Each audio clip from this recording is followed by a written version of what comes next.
Welcome to the ED Post 4 All Season Sports Show. I'm Drew Rubenstein here again with Dave Raese. And Dave, before we dive into this week's topic, we are transitioning into a new phase. It's been a lot of fun, and we've certainly enjoyed having you on the show. But starting next week, Fred Wyant, Mountaineer great, is going to be filling in your spot on a more consistent basis. And I know we may still hear from you from time to time, but it's been a pleasure, and we'll also look forward to Fred joining the mix. Well, I've enjoyed it, but Fred Wyant, he's been on the gridiron. He knows what it's like to play at WU and a follower, and he's been an NFL referee. So Right. I'll be interesting to listen to see what he has to say. Absolutely.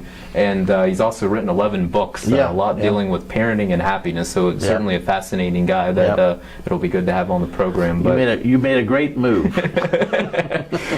Well, before you go, though, an interesting topic since the weekend really has been the NBA and the cloud that's been over the Los Angeles Clippers. Donald Sterling, the owner, came out Tuesday that the NBA has banned him for life and fined him $2.5 million. And it seems like the NBA is doing everything it possibly can to get Sterling to sell the franchise after a private conversation that he apparently had with his then girlfriend became public, in which he makes a lot of racist comments. And before we get too much into the weeds, what's your initial reaction when you've just digested this story? Well, I find it interesting that that I guess the owners can do that and the commission can do that. It'd be like sort of like it's a gambling scandal or something like that in baseball and things. But they've known this guy forever. They've obviously, and I would imagine I'm just saying there might be other owners that would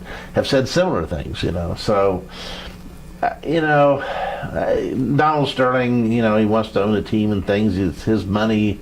I guess you can't blame him for wanting to sit courtside and stuff, but he'd said some things, but probably he didn't want made public, and they got made public. He could come out, I guess, and apologize and ask for mercy, which wouldn't be a bad thing to do, and maybe they wouldn't. I don't know, the fine probably ain't that much for him, but maybe they let him hold on to the team. I don't know, but it's just a mess and something that you shouldn't have to be dealing with, really.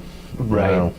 There's a lot of different layers to it, and obviously nobody would condone what he said, but you mentioned a lot of things because it was a private conversation. It became public, and the NBA though obviously came out as tough as it possibly could with it, and it goes back to nothing's private when you're in the limelight like he is. So I mean, do you agree with the harsh stance that the NBA took here? Should they have taken the step that they did? Because if you're dissecting what he actually said, obviously it's ridiculous, and there's no place for that, and I don't even I don't think anybody would disagree with that, but it's more how the NBA's handled it. Yeah, I think the NBA is probably a lot of their marketing and thing goes obviously the teams are mostly made up of black athletes, and they encourage black ownership like Michael Jordan and Charlotte, and maybe this is one of those things where, well, why do you need black owners? Well, because that breaks this kind of thing up, and maybe people wouldn't say things like that.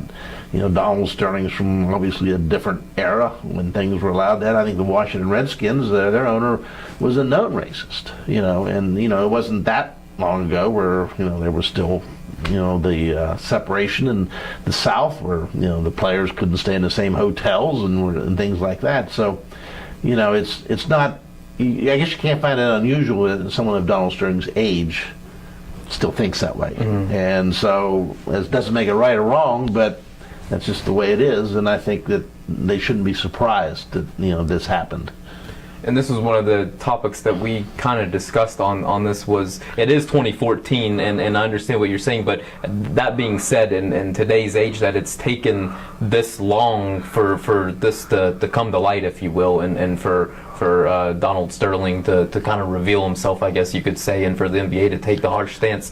Why and how it's taken so long? You had some interesting thoughts. Because it was just, well, it was a couple of things. One, it became public. I would imagine Donald Sterling had mentioned the same things that he did to his girlfriend in owners' meetings and stuff, and everybody probably chuckled about it because they were safe and stuff. But and the other thing is that like I say, he may have said the same things in his organization, but sometimes it's like the king without clothes. Everybody's afraid to tell him, like hey, maybe that's not right. Yeah, but his lifestyle is his lifestyle. When people get that successful in other businesses, accumulate that much wealth and stuff.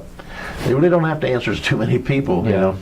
And he just obviously, you know, in his age and everything else, just, you know, one of those things is going to happen. And it's they have a mess because I don't know if they can legally make him sell it or do all this stuff. And you know, he might just be like Al Davis from the Raiders when he used to fight the NFL all the time. I got a feeling he's probably going to fight him too.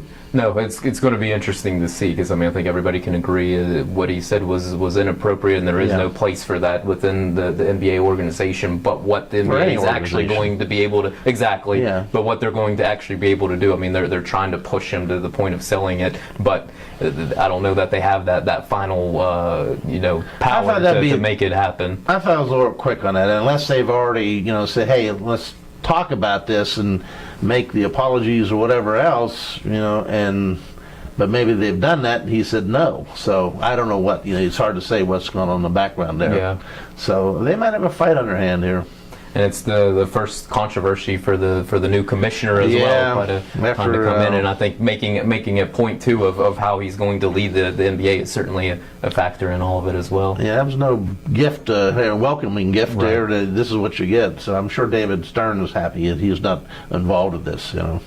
Well, Dave, I appreciate your time like always, and thanks again for the episodes, and we'll look forward. I'm looking forward to seeing Fred Wyatt. I'm hearing what he has to say on the sports. That's going to be great. Very good. All right, thanks a lot, and please continue to check thedpost.com. Thanks for watching today.